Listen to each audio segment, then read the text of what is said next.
बच्चों को एक बार रोहित सर का फिर से नमस्ते।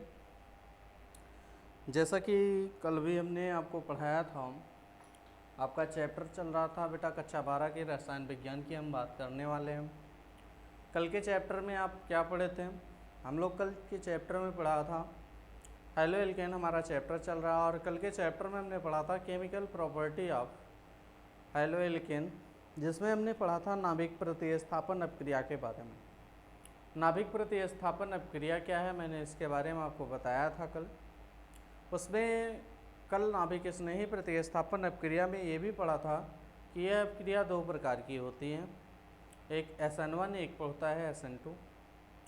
तो बेटा जो कल बातें हुई थी उसी बातों को लेते हुए थोड़ा सा पीछे चल करके जहाँ पे कल आपकी बातें समाप्त हुई थी उससे एक दो लाइन पीछे होकर के हम आगे की बातें करेंगे। कल हमारी बात ये हुई थी, हम पढ़ क्या रहे थे बेटा, SN1 और क्या अभिक्रिया, ठीक है, ये हम हेडिंग पढ़ रहे थे। SN1 अपक्रिया, SN1 अपक्रिया में हमने ये पढ़ा था कि इसमें जो क्रिया होती है वो क्या होती है बेटा, दो पदों में पूर्ण होते हैं। आपने क्या लिखा था, ये निम्न दो पदों में पूर्ण होती है। कल ये लाइन हमने आपको पढ़ाया था। उसके बाद हमने लिखा था यहाँ पे फर्स्ट, और उसमें हमने आपको ये लिख के दिया था कि RX है, ठीक है। ये RX पहले क्या करता है कि पहले इनके बीच के बॉन्ड को तोड़ता है, इस बॉन्ड को। ये प्रोसेस कैसा होता है बेटा, आपका स्लो होता है, मतलब मंद होता है, हिंदी में कह सकते हैं। जब ये टूटता था तो बेटा R positive plus X negative ये बन जाता था। क्या बन जाता था बेटा, R पॉजिटिव और X निगेटिव। R आपका क्या है, एक प्रकार से कार्बोधनायन है। अगर हम यहाँ बात करें कि जैसे इसकी बात करोगे तो इसको आप पढ़ते क्या हो, एल्किल। अगर X है तो क्या लिखा जा सकता है, हैलाइड। अगर मैं यहाँ पे R की बात करूँ तो R क्या है बेटा, आपका नंबर ऑफ कार्बन है। तो अगर ये कार्बन है तो यहाँ कह सकते हैं कि ये क्या बन जाएगा, आपका कार्बो केटायन बन जाएगा। हाँ, अगर ये कार्बन ना होता तब हम क्या लिखते, केवल केटायन। अगर कार्बन के ऊपर पॉजिटिव चार्ज रहता है तभी हम उसको क्या बोलते हैं बेटा, कार्बो केटायन बोलते हैं, ठीक है। ये पहले स्टेप में होता है। सेकेंड स्टेप में आपने ये पढ़ा था कि जो R पॉजिटिव है इस पर हमारे न्यूक्लियोफिलिक क्या करते हैं बेटा, आक्रमण करते हैं। और ये प्रोसेस कैसा होता है हम लोग का, फास्ट होता है। कहने का मतलब ये तीव्र होता है, और फास्ट रिएक्शन होने के साथ ये क्या बन जाता है, आपका ROH बन जाता है। क्या बन जाता है, ROH। अब R और OH को हम क्या कहते हैं, R को हम कहते हैं बेटा एल्किल, और OH को हम क्या कहते हैं, एल्कोहल। कहने का मतलब एल्किल एल्कोहल हम लोग का बन जाता है। ये बातें आपको यहाँ पे समझ में आई। कल यहाँ तक हमने आपसे चर्चा किया था। इसी के नीचे हम लिख सकते हैं क्या, ये लिख सकते हैं इस तरह से, यह अपक्रिया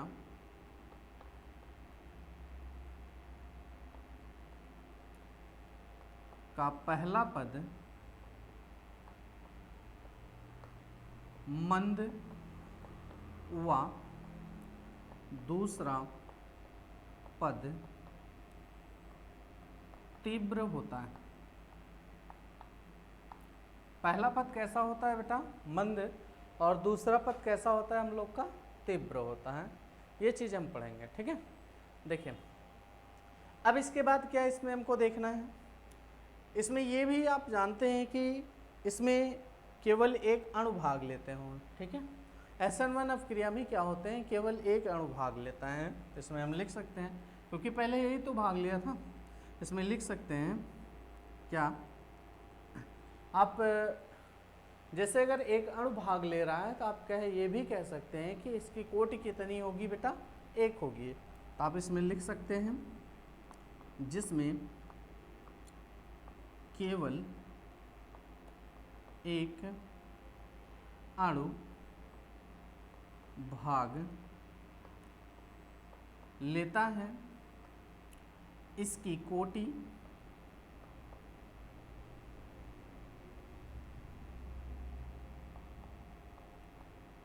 एक होती, ठीक है। एक अगर अपक्रिया में एक ही अणु भाग ले रहा है तो इसकी कोटि कितनी हो जाती है बेटा? एक हो जाती है। साथ में एक चीज़ और भी जान लीजिएगा, अगर हमसे आपसे एक चीज़ ये पूछा जाए कि अपक्रिया की दर जो होती है वो किसके समानुपाती होती है, कभी कभी ये भी सवाल आपसे पूछा जाता है कि अपक्रिया की दर जो होती है, ठीक है, रेट ऑफ रिएक्शन, वो किसके समानुपाती होता है? हमारे एल्किल हैलाइड की। तो हम यहाँ लिख सकते हैं क्या? अभिक्रिया की दर समानुपाती होती है बेटा किसके? RX, मतलब हमारे एल्किल हैलाइड के समानुपाती होती है। इस चीज़ को भी आप ध्यान में रखेंगे, ठीक है। या हम ये भी कह सकते हैं कि अपक्रिया की दर समानुपाती होगी किसके? अभिकारक या क्रियाधार, ऐसा भी लिख सकते हैं। अभिक्रिया की दर समानुपाती क्रियाधार जिसे आप कहते हो, या इसी को हम कहते हैं क्रियाकारक, ठीक है, ये भी हम बोल सकते। तो यहाँ तक की बातें शायद कुछ हो चुकी थी, जो हमने पीछे की थी बातें वो हमने आपसे कर ली है, ठीक है। तो ये किसका था? SN1 का। इसका कुछ और पार्ट होता है जो हमने कल पार्ट 6 में आपसे चर्चा कर लिया था, ये आज आपका पार्ट 7 चल रहा है, ठीक है। इसमें यहाँ तक की बातें अगर आपको समझ में आ गई हो तो आप इसको एक बार नोट कर लीजिए, फिर हम इसको क्या करें बेटा? इरेज कर दें, फिर इसके बाद देखते हैं इसके उदाहरण को, तब हम आपको अच्छे से समझा देते हैं, ठीक है। इस चीज़ को हटा ले रहा हूँ बेटा।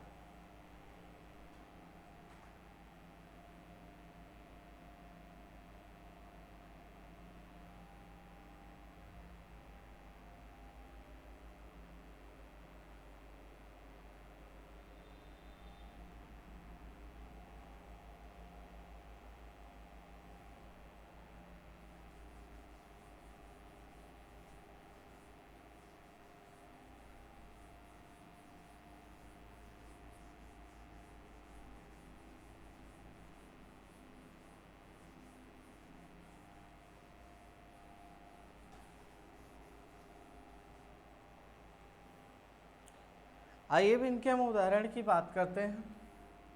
उदाहरण में सबसे पहले हमने क्या लिखा? हमने ये रिएक्शन किसके हम पढ़ रहे हैं बेटा? हैलाइड से पढ़ रहे हैं। तो सबसे पहले उदाहरण में हमने 3 डिग्री हैलाइड को यूज़ किया है, ठीक है। अब 3 डिग्री हैलाइड है, मान लीजिए कि जैसे हमने यहाँ पे लिख दिया है CH3C और ये CH3, ये CH3, मान लो कि इस जगह पे आपने X लिखा, क्या लिखा है बेटा? X, ठीक है। ये हमारा क्या है बेटा? 3 डिग्री। इसका अगर नाम आपको देखना होगा, ये X जिस कार्बन से जुड़ा है, 1, 2 और 3 कार्बन से जुड़ा है 3, और टोटल कार्बन कितने हैं? 4। तो इसका नाम लिखा जा सकता है टर्सरी ब्यूटाइल, और क्या लिखा जा सकता है बेटा? हैलाइड लिखा जा सकता है। क्या लिखेंगे इसका नाम? अगर नाम लिखना होगा टर्सरी ब्यूटाइल हैलाइड। अब टर्सरी ब्यूटाइल हैलाइड में अगर हमारा कोई न्यूक्लियोफिलिक होगा, ठीक है, कोई ज़रूरी नहीं है कि हम इसी को लेकर के आए, ठीक है। मान लीजिए हमारा कोई भी यहाँ पे मान लेते हैं कि न्यूक्लियोफिलिक। अब ये न्यूक्लियोफिलिक क्या करता है? इस पर अटैक करता है, इनके एल्काइल हैलाइड के ऊपर अटैक करके ये करता क्या है?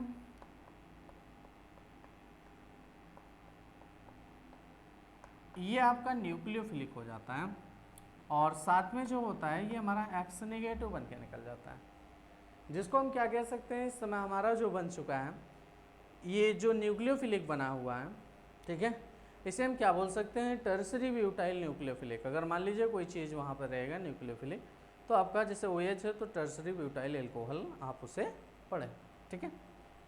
आ जाइए। अब जैसे मान लीजिए कि इस क्वेश्चन को करने के लिए मैंने कहा कि आपने ये लिखा है कि सर ये रिएक्शन जो होती है 2 पदों में होती है। तो जैसे मैंने सबसे पहले ये लिख दिया स्टेप फर्स्ट, जिसे आप हिंदी में क्या कहते हो, पद फर्स्ट या चरण फर्स्ट के नाम से भी जानते हो। सबसे पहले क्या होता है कि ये आयन में टूट जाएंगे, कौन, आपके जो 3 डिग्री हैं। फर्स्ट स्टेप में देखो जो आपने ये लिखा है CH3, ये आपका X है, ये पहले टूटते हैं, ठीक है। किस में टूटेंगे बेटा, आयनन में। और ये प्रोसेस कैसा होगा, स्लो, कहने का मतलब मंद होगा।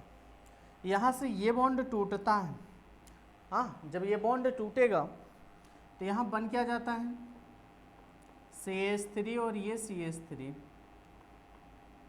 और ये CH3, ये पॉजिटिव बन गया। और साथ में क्या निकल गया बेटा, आपका एक्सर निगेटिव। अच्छा, जो ये पॉजिटिव बना है, जिस कार्बन पे आपका ये धनायन है, क्या हम ये कह सकते हैं कि अगर ये हमारा जो पॉजिटिव चार्ज है, इस पॉजिटिव चार्ज जिस कार्बन पे, वो कार्बन 3 भाई साहब से जुड़े हैं, तो इसका मतलब है कि अगर मुझे इनका नाम लिखना होता तो इनका नाम कैसे लिखते हैं, आप लिखते टर्सरी।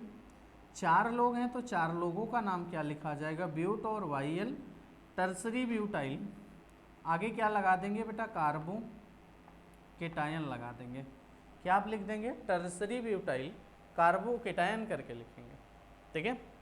अब देखो जब पद फर्स्ट हो गया तो स्टेप सेकंड में क्या होगा। अब स्टेप सेकंड में जो आपका ये है 3 डिग्री जो आपका कार्बोकेटायन है जिसको आपने बनाया है ये, अब इस पर हमारा जो न्यूक्लियोफिलिक होगा, क्या, न्यूक्लियोफिलिक। अब हमारा न्यूक्लियोफिलिक इस पर जो होगा बहुत तेज़ी के साथ रिएक्शन करेगा, कहने का मतलब ये फास्ट रिएक्शन होगी और ये बहुत तेज़ी के साथ इस पॉजिटिव पर अटैक कर जाएगा, जिससे आपका ये बन जाएगा CH3C और ये CH3 और ये N और U। NU का मतलब हमने आपको बता दिया है। NU का मतलब क्या है बेटा, आपका न्यूक्लियोफिलिक। NU का मतलब क्या है आपका बेटा, न्यूक्लियोफिलिक है। ये चीज़ें आपको समझ में आनी चाहिए। यहाँ तक कि कोई दिक्कत है आपको, ठीक है। तो अगर आप अब इसको नोट कर लेंगे तो हम इसमें और भी कुछ चीज़ें आपको बता पाएंगे, ठीक है। आप इसको एक बार नोट कर लीजिए। मैंने NU ये इसलिए लगा दिया कि आपका कोई भी न्यूक्लियोफिलिक हो सकता है, ठीक है।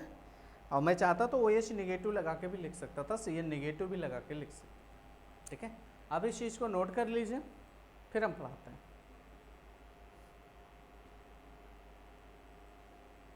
चलिए हटा दें, ठीक।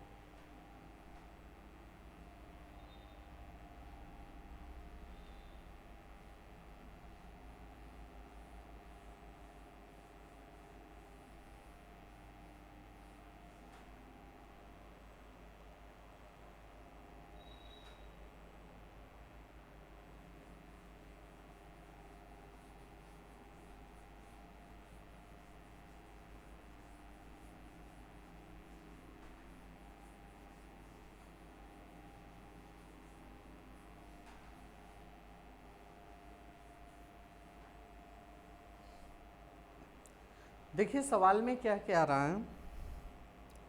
अब जैसे कभी कभी ये आपने ये देखा था कि जो वहाँ का कार्बोकेटायन क्या बना था बेटा, आपका 3 डिग्री। 3 डिग्री जो कार्बोकेटायन होता है वो मोर स्टेबल होता है, कहने का मतलब अत्यधिक अस्थायी होता है। तो एक चीज़ हम इसमें ये नोट करके लिख सकते हैं, क्या, कार्बोधनायन का अस्थायित्व। क्या लिखोगे बेटा अगले नंबर में,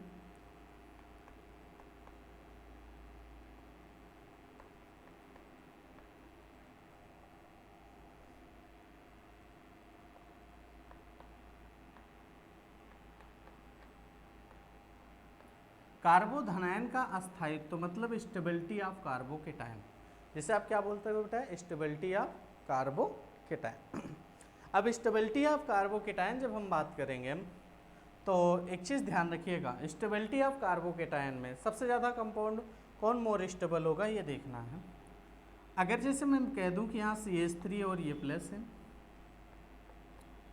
फिर हमने यहाँ लिख दिया ये CH3 2 ये प्लस है, मैंने यहाँ लिख दिया है CH3C और ये CH3 और ये प्लस लिख दिया। अगले सवाल में ये लिख दिया, ये CH3C और ये CH3 आपका रहा और ये प्लस है, ठीक है। आपके इतने सारे कार्बोकेटायन दिए गए हैं। अब इन सारे कार्बोकेटायन में क्या है, देखो पहला काम तो जो ये कार्बोकेटायन है, कहने का मतलब ये कैसा होगा हमारा 3 डिग्री का होगा, और ये कार्बोकेटायन हमारा 2 डिग्री का होगा, ये कार्बोकेटायन हमारा 1 डिग्री का होगा, ठीक है। अब देखो CH3 जो होता है वो प्लस आई इफेक्ट शो करता है।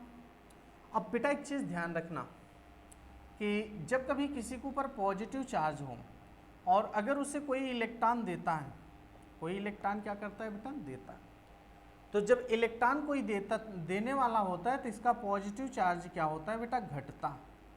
और जब पॉजिटिव चार्ज घटता है तो उनकी स्टेबिलिटी जो होती है वो बढ़ जाती है।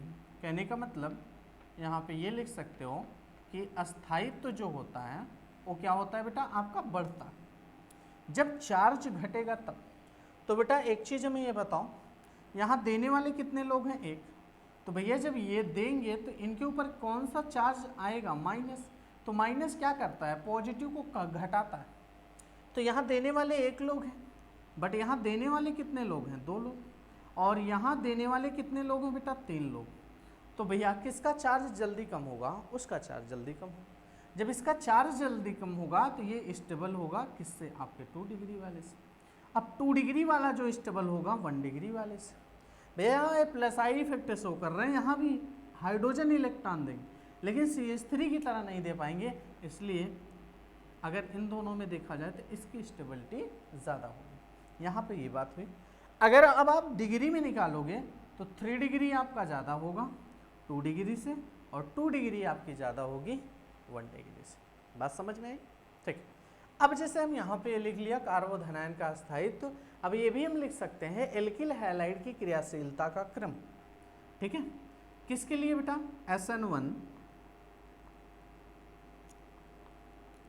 अभिक्रिया के अभिक्रिया एल्किल हैलाइड के क्रियाशीलता का क्रम।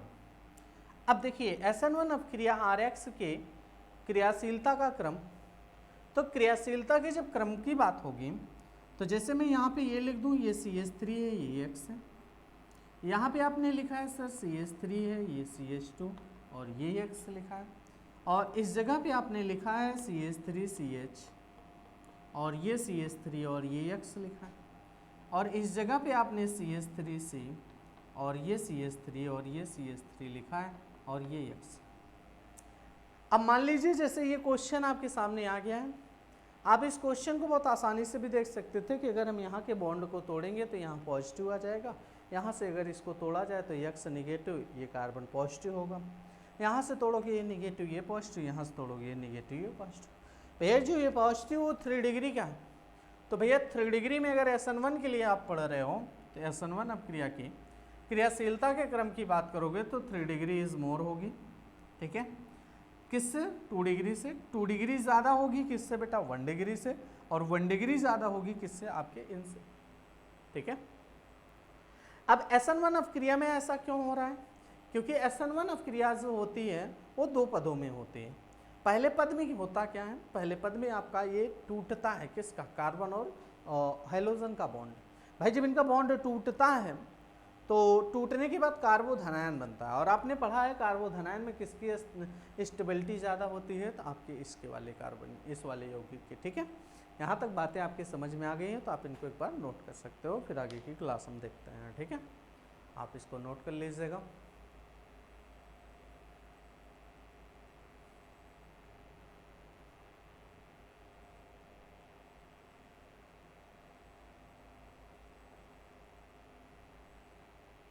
चले, हो गया, चलो अब देखो क्या है आगे हम क्या पढ़ने वाले हैं।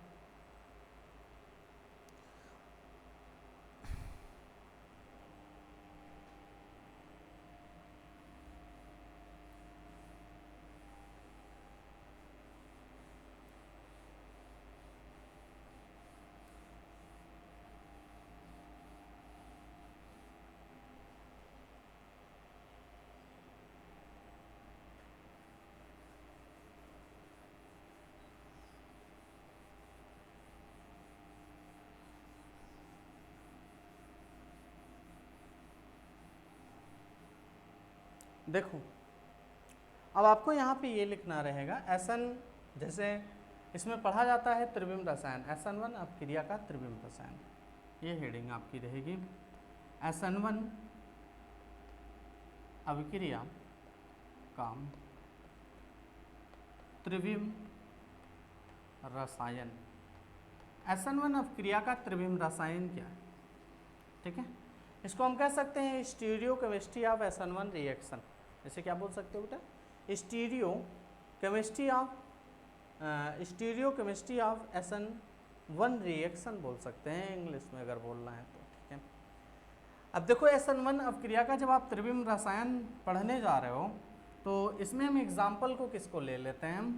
मान लीजिए इसमें एग्जाम्पल को हमने ले लिया किसको? 2 ब्रोमो ब्यूटेन के एग्जाम्पल को ले लिया। किसको ले लिया बेटा? 2 ब्रोमो ब्यूटेन के एग्जाम्पल को ले लिया। अब जब 2 ब्रोमो ब्यूटेन के एग्जाम्पल को ले लिया तो अब यहाँ पे स्ट्रक्चर बना लो।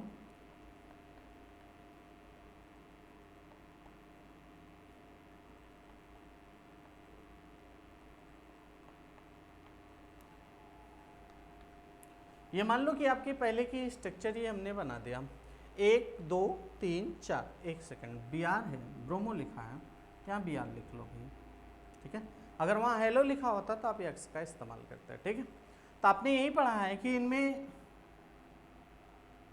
विदलन होता है। ठीक है, और ये प्रोसेस कैसा होता है बेटा? स्लो। ठीक है, और इसमें कैसा विदलन होगा ये भी ध्यान रखिएगा, विषम विदलन होता है बेटा। जब विषम विदलन, विदलन 2 तरह का होता है, एक समविदलन एक विषम विदलन। ठीक है, समविदलन जब होता है तब वहाँ पर मुक्त मूलक का फॉर्मेशन होता है, और जब विषम विदलन होता है तब वहाँ पर केटायन और एनायन का फॉर्मेशन होता है, केटायन और एनायन बनता है। तो बेटा इसमें होगा क्या? ये बॉन्ड यहाँ से टूट जाएगा, और टूटने के बाद होगा क्या बेटा? कहने का मतलब ये हमारा C, ये CH3 हो जाएगा, इस जगह पे H, और ये आपका CH2 और ये CH3 हो जाएगा। पॉजिटिव चार्ज प्लस आपका जो ये Br है ये नेगेटिव हो गया। ठीक है, ये चीज़ हो गया। अब जैसे कभी कभी एक चीज़ ध्यान रखिएगा, जैसे ये आपका ये कार्बोधनायन पॉजिटिव बना है तो कभी कभी ये पूछ लिया जाता है कि इसकी आकृति कैसे होगी, या ये जो बना है इसकी आकृति क्या इस कार्बोकेटाइन की। ठीक है, ये इस यौगिक की बोल सकते हैं। ठीक है, तो इस यौगिक की जो आकृति होगी वो समतलीय त्रिभुजाकार होगी। कैसी होगी बेटा? समतलीय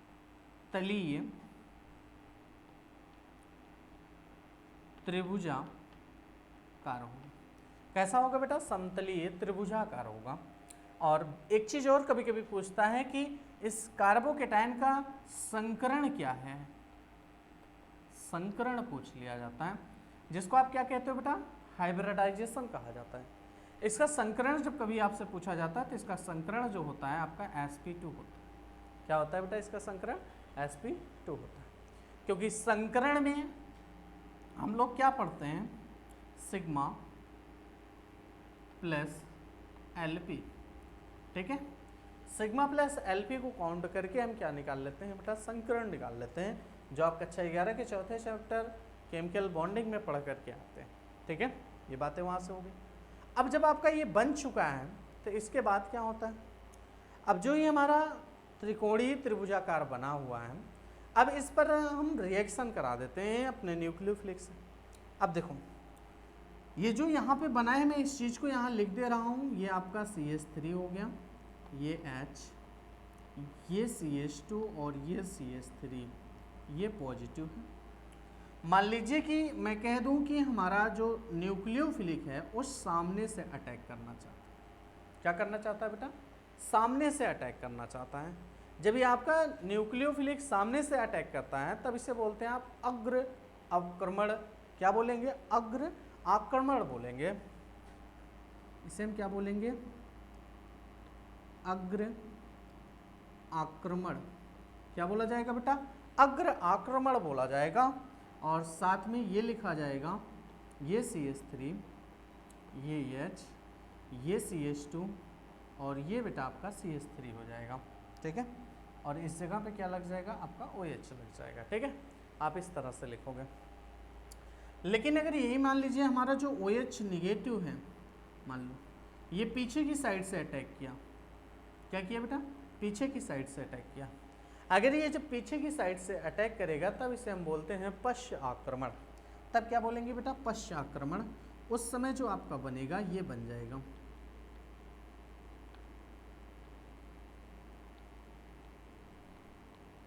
इसे हम क्या कहते हैं बेटा, इसे बोला जाता है पश्च आक्रमण। क्या बोला जाएगा इसे, पश्च आक्रमण के नाम से जानेंगे। ठीक है, अगर सामने की तरफ रिएक्शन हुई तो अग्र अपक्रिया, या पीछे की साइड से अपक्रिया हो रही है तो पश्च अपक्रिया या पश्च आक्रमण भी आप कह सकते हैं।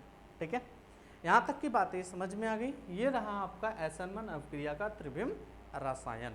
ठीक है, अब आप इसको एक बार नोट कर लीजिए, फिर इसके बाद अगली हेडिंग में हम क्या पढ़ाते हैं वो आपको लेकर के आते हैं। अब अगली हेडिंग में पढ़ेंगे SN1। ठीक है, SN1 के पक्ष में प्रमाण, मतलब SN1 अपक्रिया के पक्ष में क्या प्रमाण है, ठीक है, उनको हम पढ़ेंगे। आप पहले इस चीज़ को नोट कर लीजिए।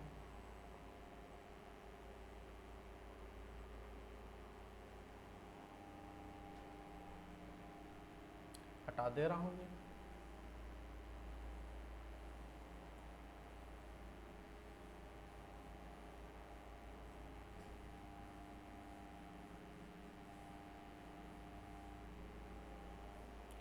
अगर कोई भी अगर चीज़ आप लिख नहीं पाते हो तुरंत, आप वीडियो को रोक करके लिखा करिए। ठीक है, क्योंकि ये वीडियो आपका क्या है, रिकॉर्डेड है। ये तो है नहीं कि हाँ ऑनलाइन है, लाइन चल रहा है कि नहीं लिखा तो हट जाएगा। ठीक है, ज़्यादा ऑनलाइन की भी आप क्लास को रोक करके बाद में लिख सकते हैं। अगली हेडिंग हमारी क्या है, SN1 लिख सकते हैं। SN1 के पक्ष में, SN1 अपक्रिया के पक्ष में प्रमाण, क्या लिख सकते हैं, SN1 अपक्रिया के पक्ष में प्रमाण। ये क्या है, SN1 अपक्रिया के पक्ष में प्रमाण। तो भैया इनके प्रमाण क्या हैं वो चीज़ें हम जान लेते हैं। सबसे पहला फर्स्ट पॉइंट है, फर्स्ट पॉइंट में आप क्या लिखेंगे, आप ये लिख सकते हैं निम्न तथ्य SN1 अवक्रिया, या कह सकते हैं निम्न तथ्य SN1 क्रियाविधि के होने को दर्शाते हैं। क्या लिख सकते हैं,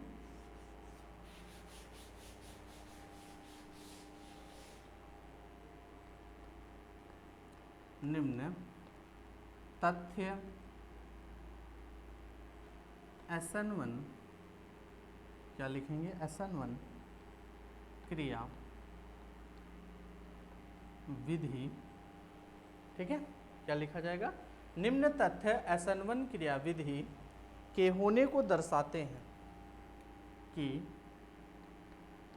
होने को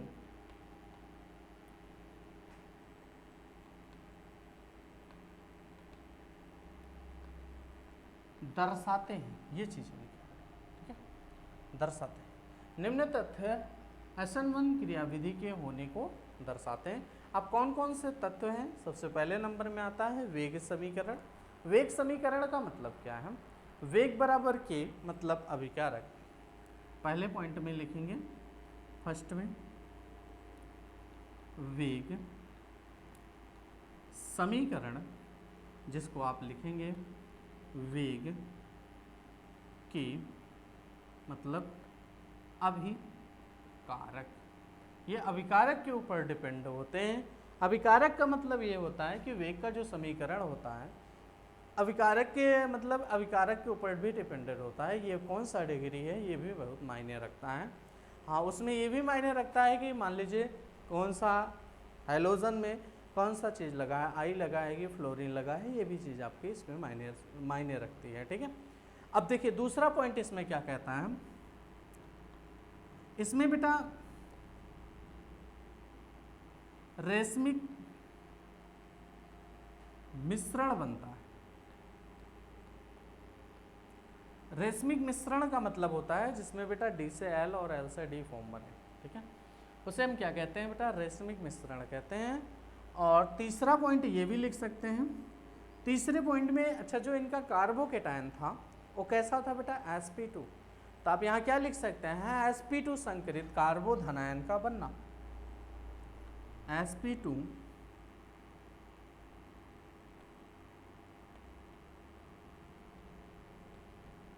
संकरित कार्बोधनायन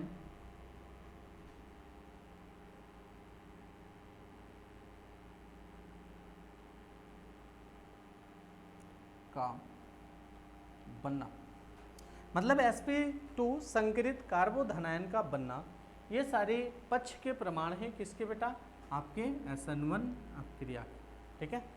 यहाँ पे आपकी SN1 अपक्रिया जो होती है वो पूर्ण रूप से क्या हो जाती है, आपकी समाप्त हो जाती है। इसके बाद जो हम पढ़ेंगे अगली हेडिंग वो ये पढ़ी जाएगी SN2 अभिक्रिया, ठीक है। SN2 अभिक्रिया को आप क्या कहते हो, आप कहते हो द्विआण्विक नाभिक स्नेही प्रतिस्थापन अभिक्रिया के नाम से जानते हो। किसके नाम से जानते हो बेटा, द्विआण्विक नाभिक स्नेही प्रतिस्थापन अभिक्रिया के नाम से आप जानते हो, ठीक है। अगर आपकी ये चीज़ें नोट हो गई हो तो आप, मैं इसको हटा लूँ थोड़ा सा, ठीक।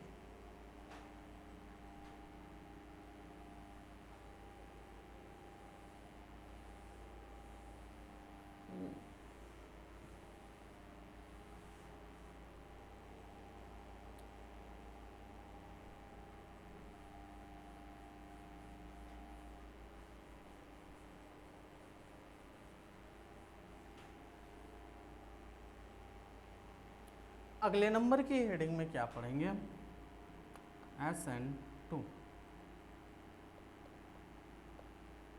अभिक्रिया। SN2 अभिक्रिया क्या है, इसका पूरा नाम पहले आप ये जान लीजिए, इसे हम क्या कहते हैं बेटा, द्वि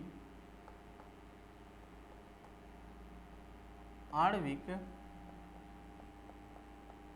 नाभिक स्नेही प्रतिस्थापन अभिक्रिया। इसे हम क्या कहते हैं बेटा, पूरा नाम होता है इसका द्विआण्विक नाभिक स्नेही प्रतिस्थापन अभिक्रिया। इसे इंग्लिश में अगर बोलना है तो क्या बोल सकते हो, by molecular nucleophilic substitution reaction. क्या बोल सकते हैं, by molecular nucleophilic substitution reaction आप कह सकते हैं। अब देखो इसके भी कुछ पॉइंट हैं। पहला पॉइंट यही कहता है कि ये अभिक्रिया केवल क्या होगी बेटा, एक पदों में संपन्न होती है। लिख सकते हैं ये अभिक्रिया केवल एक पदों में पूर्ण होती है, चाहे आप लिख दो संपन्न होती है। तो SN2 अभिक्रिया जो होती है, ये अभिक्रिया केवल एक पदों में आपकी क्या होगी, पूर्ण होगी। अब SN2 अभिक्रिया का भी जो वेग होता है वो क्रियाधार व न्यूक्लियोफिलिक दोनों की सांद्रता पर निर्भर करता है।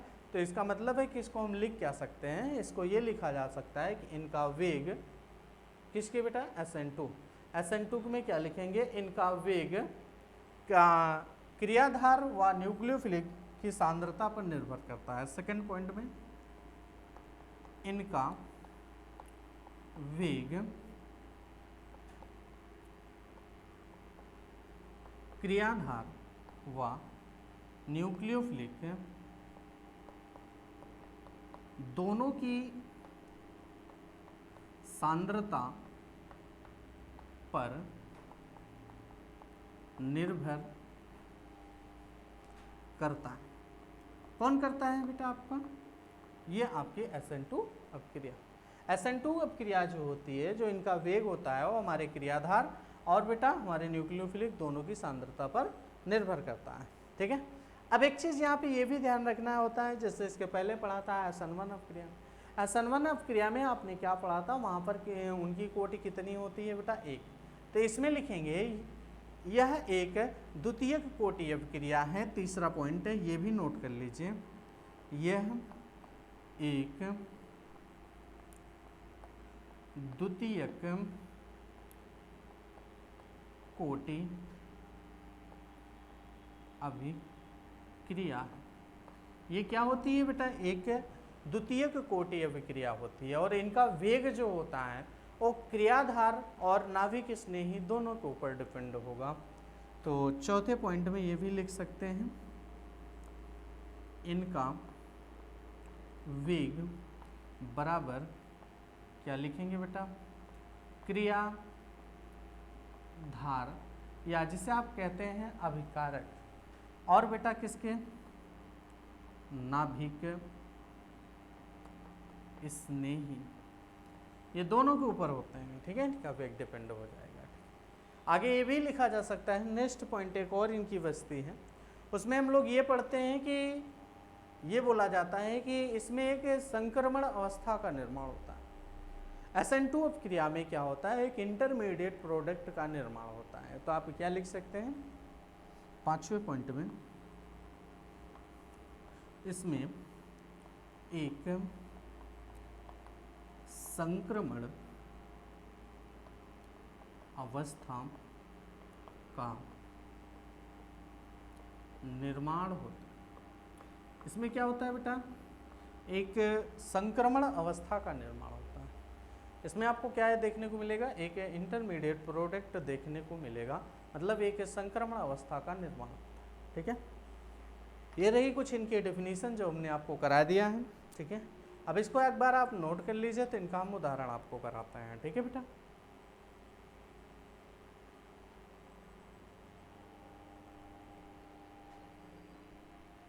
हटा रहा हूं।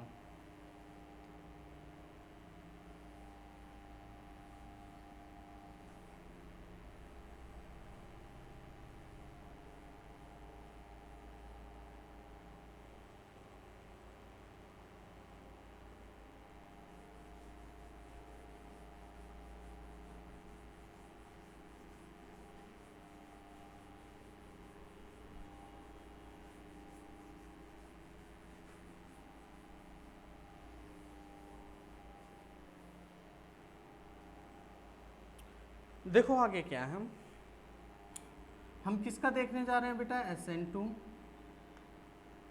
अपक्रिया का। क्या बेटा, एग्जाम्पल, SN2 अपक्रिया का हम एग्जाम्पल देखने जा रहे हैं। जब SN2 अपक्रिया का आप एग्जाम्पल देखने जा रहे हैं, तो मान लीजिए जैसे मैं कह दूं कि ये C है भाई, एक कार्बन बनाता कितना है बेटा, 4 बॉन्ड बनाता है। मान लीजिए हमने यहाँ पे कोई X जोड़ दिया प्लस ये OH निगेटिव। ठीक है, अब ये OH निगेटिव जो होता है, पहला प्रोसेस तो इसका स्लो होता है भाई, जैसे उसमें होता था यहाँ भी स्लो होता है, लेकिन उसमें 2 स्टेप देखने को मिलते थे, इसमें 2 स्टेप नहीं देखने को मिलेगा। ये स्लो प्रोसेस होगा, बस अंतर क्या होता है, अंतर यहाँ पे ये हो जाएगा C, ये आपका H और ये आपका H, इनके बीच में ये डॉट डॉट करके X और ये डॉट डॉट डॉट करके OH देखने को मिलेगा। एक प्रकार से मतलब स्लो प्रोसेस का मतलब इनके बीच के बॉन्ड अब टूटना शुरू कर रहे हैं और ये अटैक कर रहा है, तो मतलब ये चीज़ें इस कार्बन से जोड़ना शुरू कर दिया है, मतलब ये प्रोसेस होता है। इसी को हम कहते हैं संक्रमण अवस्था। ये संक्रमण अवस्था जो होती है हम लोग की, ये अस्थायी होती है। कैसी होती है बेटा, अस्थायी होती है। और इसके आगे जब ये देखा जाता है ये अस्थायी होती है, तो ये स्टेबल होना चाहती है। आगे का प्रोसेस जो होता है वो आपका फास्ट होता है। कैसा होता है आपका आगे का प्रोसेस, फास्ट होगा।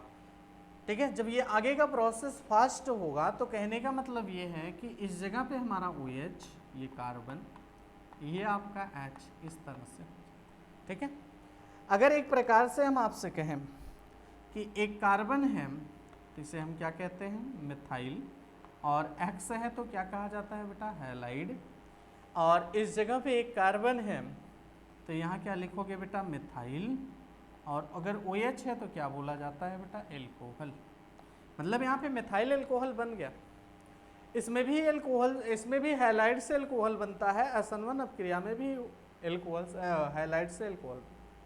ठीक है, बशर्ते हमने एक चीज़ आपने ध्यान दिया होगा कि उसमें हमने क्या किया था, 3 डिग्री का इस्तेमाल किया था, लेकिन SN2 अपक्रिया में हम क्या कर रहे हैं बेटा, 1 डिग्री का इस्तेमाल कर रहे हैं। 1 डिग्री का, सुपर 1 डिग्री का भी इस्तेमाल। ठीक है, तो यहाँ तक की बातें अगर हो चुकी हो तो आप एग्जाम्पल में इसको नोट करो, फिर आगे का टॉपिक हम आपको बताते हैं। ठीक है, आगे का टॉपिक बहुत अच्छा है, पहले आप इसको नोट तो कर लो। अभी मैं इसको और अच्छे से क्लियर कराऊंगा आगे जब मैं बताऊंगा। ठीक है, इसको मैं थोड़ा सा हटा लूँ।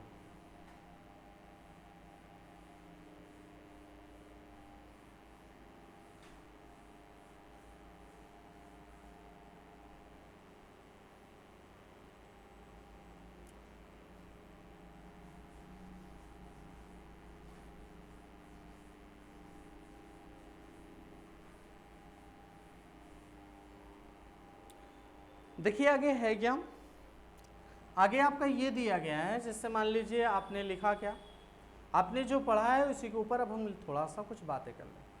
अच्छा, जो SN2 क्रिया थी इसमें जो न्यूक्लियोफिलिक था वो RX पर कहाँ से अटैक करता था बेटा, पीछे की तरफ से आक्रमण करता है। तो आप लिखेंगे इसमें फर्स्ट पॉइंट में क्या लिखेंगे कि इसमें न्यूक्लियोफिलिक RX पर पीछे से आक्रमण करता है। इसमें न्यूक्लियोफिलिक्स RX मतलब नाभिक स्नेही RX एल्किल हैलाइड पर पीछे से आक्रमण करता है। क्या करता है बेटा, आक्रमण करता है। क्यों सामने से नहीं अटैक कर पाता, क्योंकि सामने क्या होता है, एक न्यूक्लियोफिलिक मतलब एक X निगेटिव वैसे ही लगा रहता है। ठीक है, जो आपका हैलाइड।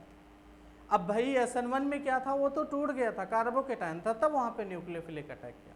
ठीक है, और रिएक्शन 2 पदों में हो रही थी बट एक ही पदों में कंप्लीट हो जा रही है। यहाँ तक हो गया।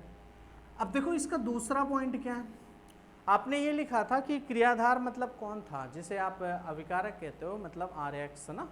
RX का विन्यास भी क्या होता है बेटा, उल्टा हो जाता है, उलट जाता है एक प्रकार से।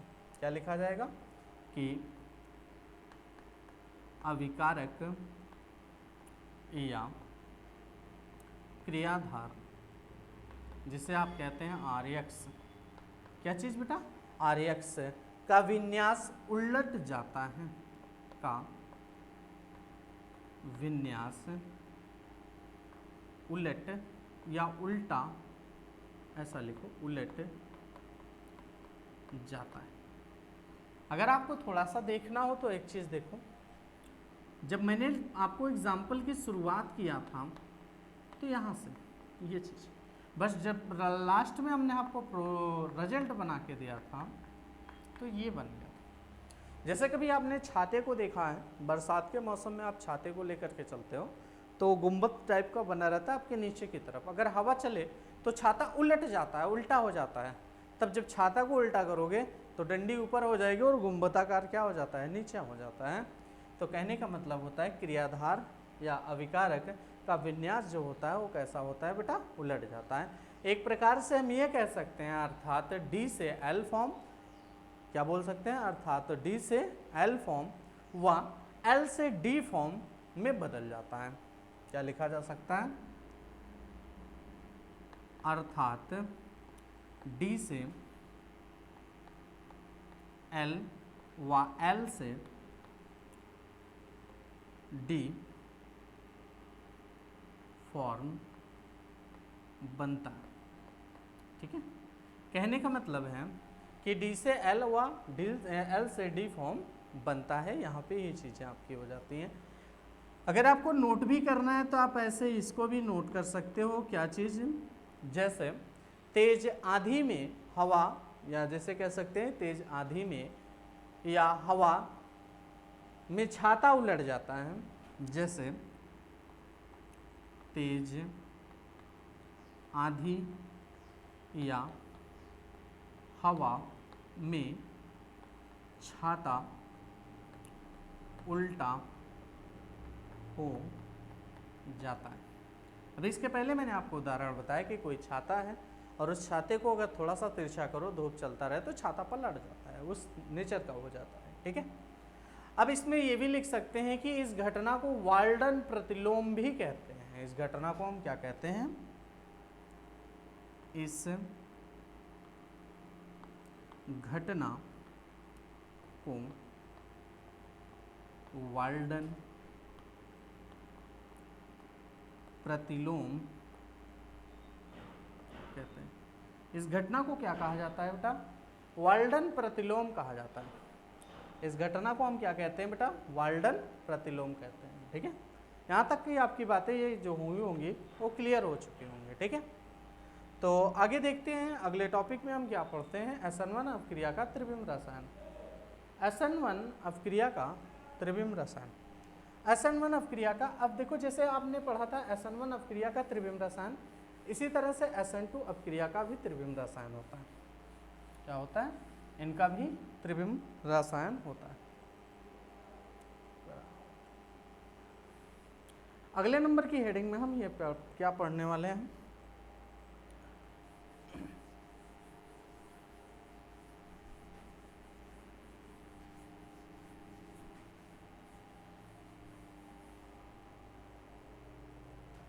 यहाँ पे पढ़ा जाएगा SN2 अभिक्रिया का त्रिविम रसायन। भाई SN2 अपक्रिया का त्रिविम रसायन। अब SN2 अपक्रिया का जब आप त्रिविम रसायन देखोगे तो एग्जाम्पल में इसमें हम भी आप क्या ले लेते हो?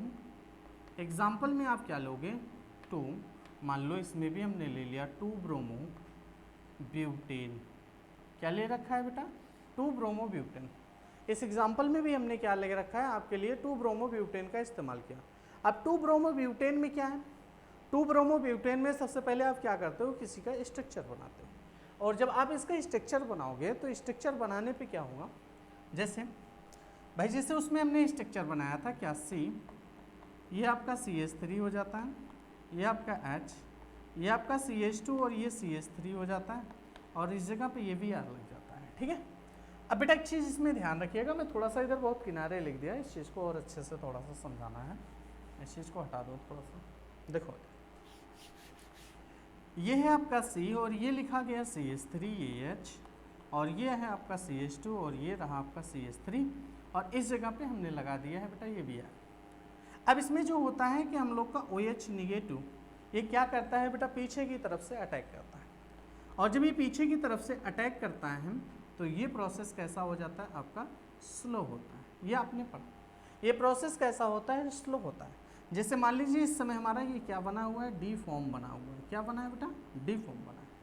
तो जब ये पीछे से अटैक कर लेता है तो OH निगेटिव जो होता है डॉट डॉट डॉट करके C, और ये आपका CH3 हो जाता है, ये H, और ये CH2 और ये CH3 हो जाता है, और इस जगह पे आप डॉट डॉट डॉट करके क्या लिख देते हैं बेटा?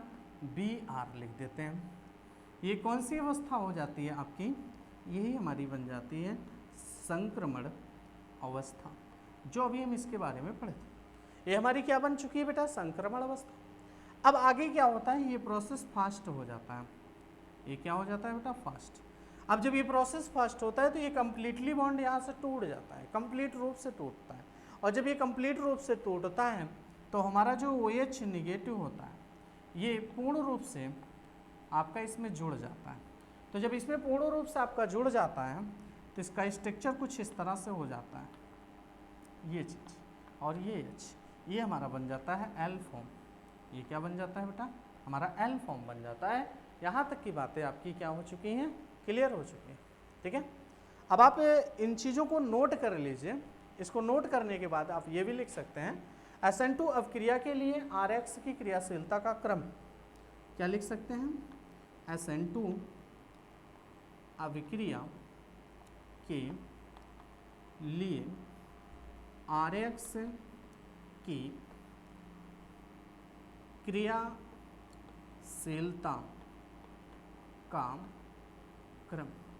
अगर हम बात करें SN2 अपक्रिया के लिए RX की क्रियाशीलता का क्रम, जब इनकी ऑर्डर मतलब रिएक्टिविटी ऑर्डर देखने को मिलेगी, तो क्या देखने को मिलेगी रिएक्टिविटी ऑर्डर में? आप इस चीज़ को देखेंगे कि सबसे ज़्यादा आपके इस हैलाइड में होगा, ये सबसे ज़्यादा होगा। ये किससे ज़्यादा होगा बेटा? आपके 1 डिग्री हैलाइड से। 1 डिग्री आपकी ज़्यादा हो जाती है आपके इस हैलाइड से। सेकेंडरी हैलाइड से आपकी सेकेंडरी हैलाइड ज़्यादा हो जाती है किससे बेटा? आपके 3 डिग्री हैलाइड से। ये चीज़ ठीक है। अब इसी चीज को हम ऐसा भी लिख सकते थे क्या, CH3X ग्रेटर होगा 1 डिग्री, मतलब 1 डिग्री से ग्रेटर ये होगा, 1 डिग्री किससे ग्रेटर होगी, सेकेंडरी से, और सेकेंडरी किससे ग्रेटर होगा, 3 डिग्री से होगा। ये भी बातें आपकी यहाँ पे कंप्लीट हो चुकी हैं, ठीक है। यहाँ तक की बातें हमने आपसे कर ली है। आप कोई भी क्लास करते हैं नियमित करिए, पूर्ण रूप से इसको देखिए और समझिए, ठीक है। बेटा अगर भगा करके देखोगे तो क्लास आपको समझ में नहीं आएगी, और क्लास नहीं समझ में आएगी तो एक चीज़ ध्यान रखिएगा, तब आप उस चीज़ को अच्छे से नहीं पढ़ पाएंगे, ठीक है। अब इसमें एक चीज़ और बनता है, क्या लिख सकते हो, देखो बेटा इसका कारण है क्यों इसमें नहीं हो पाए, इसमें सबसे कम है। बेटा जब भी आपका OH निगेटिव, मान लो अगर 3 डिग्री होता, 3 डिग्री में OH निगेटिव, जैसे मान लो यहाँ पे OH निगेटिव हो और ये अटैक करेगा तो ये स्टेरिक हिंड्रेंस बना लेते हैं, एक प्रकार से हिंदी में इन्हें कहा जाता है त्रिविम बाधा, ठीक है। तो आगे लिखिएगा क्या, यहाँ पे मैं लिख दे रहा हूँ स्टार में, उसी के नीचे लिख दीजिएगा, क्या लिखिएगा, इसका कारण त्रिविम विन्यास बाधा होता है, इसका कारण त्रिविम विन्यास बाधा होता है। इसका कारण जो होता है वो क्या होता है बेटा, त्रिविम विन्यास बाधा होता है। बस अब मैं आपकी क्लास को यहीं से स्टॉप कर दे रहा हूँ, बाकी आपकी क्लास में हम फिर आगे मिलेंगे और इसी के टॉपिक्स के आगे बढ़ेंगे। तो सभी बच्चों को यहीं से रोहित सर का नमस्ते। आप अच्छे से पढ़िए, मस्त रहिए, स्वस्थ रहिए, और बेटा वीडियो को अगर पसंद आए तो लाइक करिए, कोशिश करिए अपने मित्र तक ये पहुंचाने का कि जिससे वो भी वीडियो को क्या करें, अच्छे से समझ पाए बेटा, ठीक है। धन्यवाद।